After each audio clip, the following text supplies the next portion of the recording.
The morning sun in Lagos had a way of painting the sky gold, but Adewale hardly noticed it anymore. To him, every sunrise meant the same thing: another day to work, another day to survive. He buttoned his worn but neatly pressed shirt, smoothed down his faded trousers, and looked at himself in the cracked mirror. His shoes had been polished so many times that the leather had lost its shine, but he refused to step out looking unkempt. Appearances mattered, especially when your job was to drive one of the richest heiresses in the city. Adewale came from nothing. His father had been a mechanic who died too early, and his mother sold vegetables by the roadside to keep the family alive.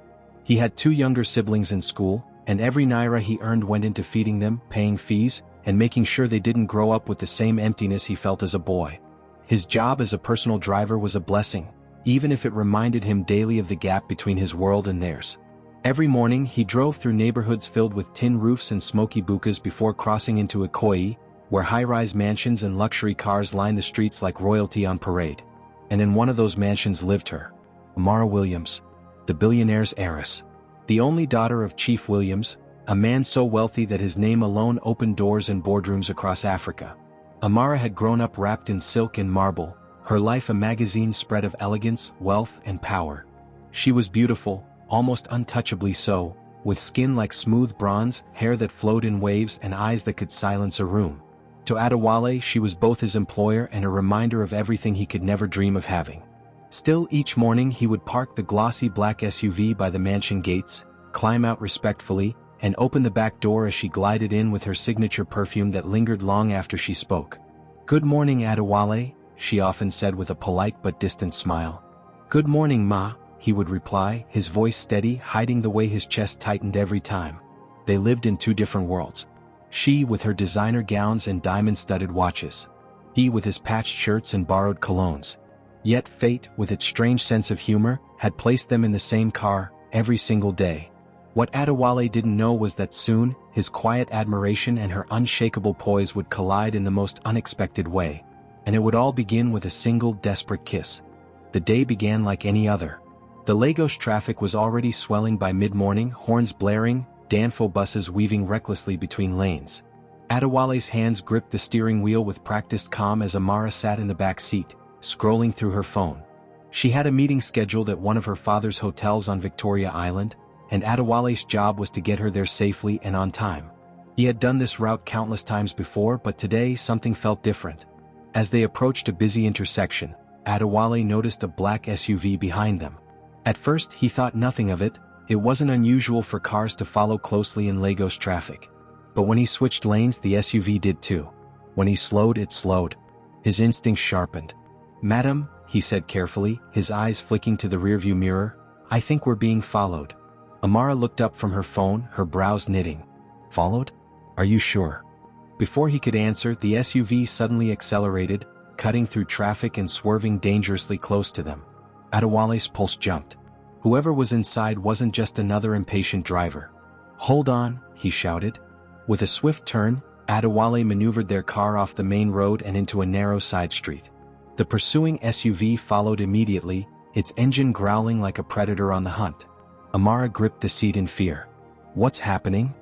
"I don't know, but they don't mean well," Adewale muttered, sweat breaking across his forehead. He sped through the alley, trying to lose them, but the road ahead was blocked by a stalled truck. Trap. The black SUV screeched to a stop behind them.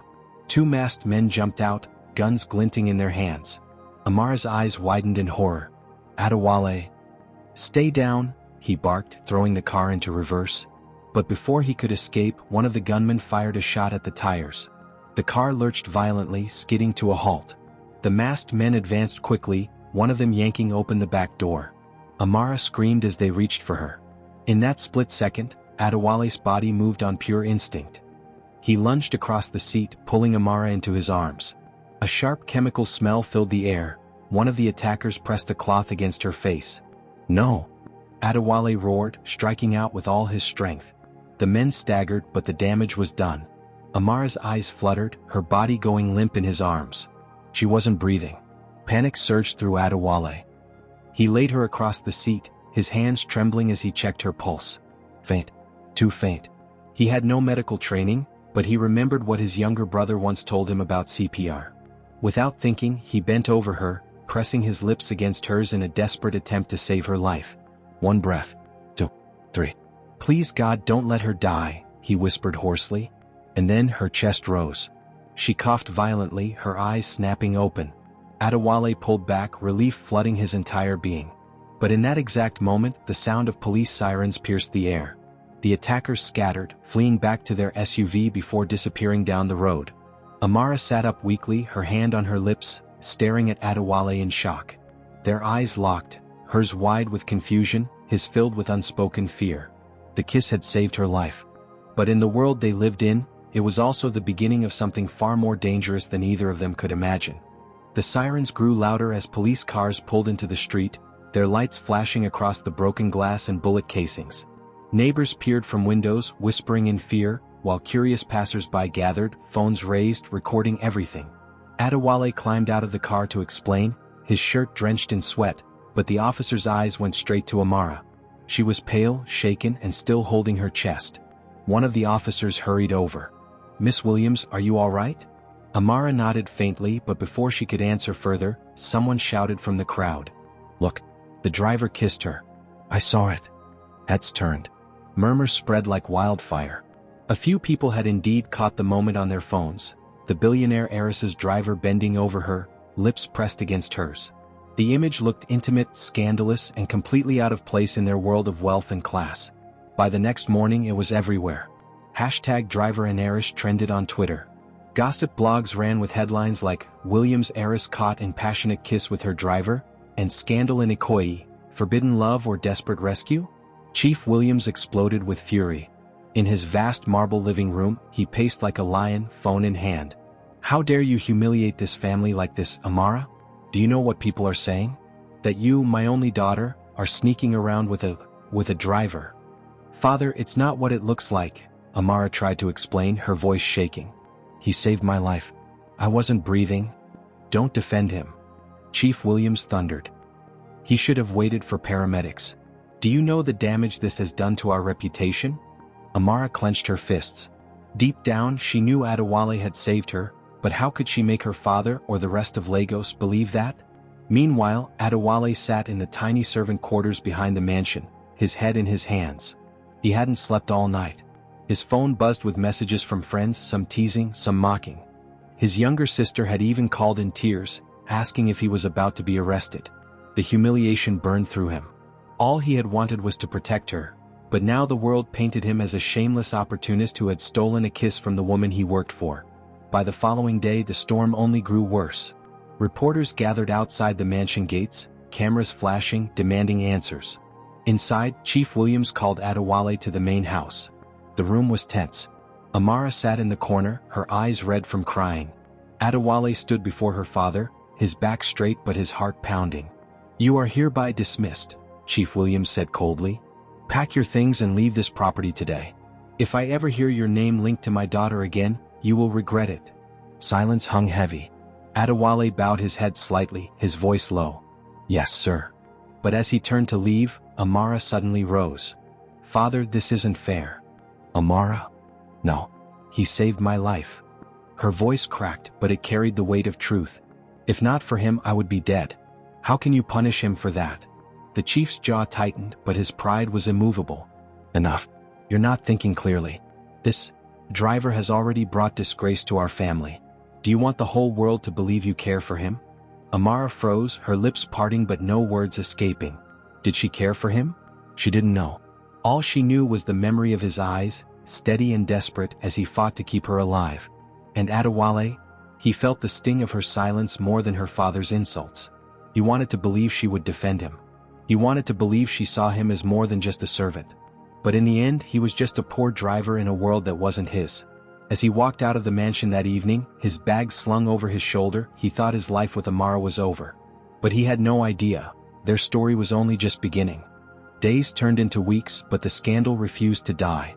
Every gossip page, every talk show, every whispered conversation in the elite circles carried the same headline: "The heiress and her driver." Chief Williams tightened security around the mansion, ensuring Amara was shadowed by guards wherever she went. To him, she was a reputation to protect, not a woman with feelings. To the world, she was the heiress who had disgraced herself with someone beneath her. But to Amara herself, things were changing. At night, she lay awake replaying the moment in the car, the panic in Adewale's voice, the desperation in his touch, the life-giving breath that brought her back. That kiss, Please though born wake up, of necessity, haunted her. She could still feel the warmth, the sincerity, and the unspoken bond it had created. Her heart was in rebellion. Meanwhile, Adewale struggled to rebuild his life. He had returned to his mother's modest home in Surulere, where peeling paint and leaking roofs welcomed him back. He found odd driving jobs, sometimes ferrying market women, sometimes transporting tourists. Yet no matter how far he drove, he could not outrun her memory. His younger sister, Saad, noticed. "Brothers, why are you always lost in thought? Don't tell me you've fallen for that rich madam." Adewale sighed. "It's impossible. She belongs to a world I can never touch." But destiny was not finished weaving their paths. One evening, as the sun dipped behind the Lagos skyline, Amara slipped away from her guards. Cloaked in a simple hoodie and jeans, she ventured into the bustling streets until she found herself outside a small buka. And there, behind the wheel of an old cab, was Adewale. Their eyes met and time froze. "Amara?" Adewale whispered in disbelief as she approached. She smiled faintly. "Hello, Adewale." He looked around nervously. "You shouldn't be here. If anyone sees you—" "I don't care," she interrupted, her voice trembling but firm. "I had to see you." They sat together in the dimly lit buka, sipping bottles of malt as the city hummed around them. For the first time, Amara spoke freely. "You saved my life, Adewale. I should have defended you more. I let my father drive you away, but I can't stop thinking about you." Adewale's chest tightened. "Amara, you don't understand. Being seen with me could ruin you." "Maybe," she whispered, her eyes glistening. "But what if it ruins me more to pretend I don't feel this?" For the first time, Adewale allowed himself to look at her not as a billionaire heiress, but as a woman who was choosing him despite the world's scorn. They shared a quiet, fragile moment, their hands brushing across the table. It was reckless, forbidden, and dangerous, but it was real.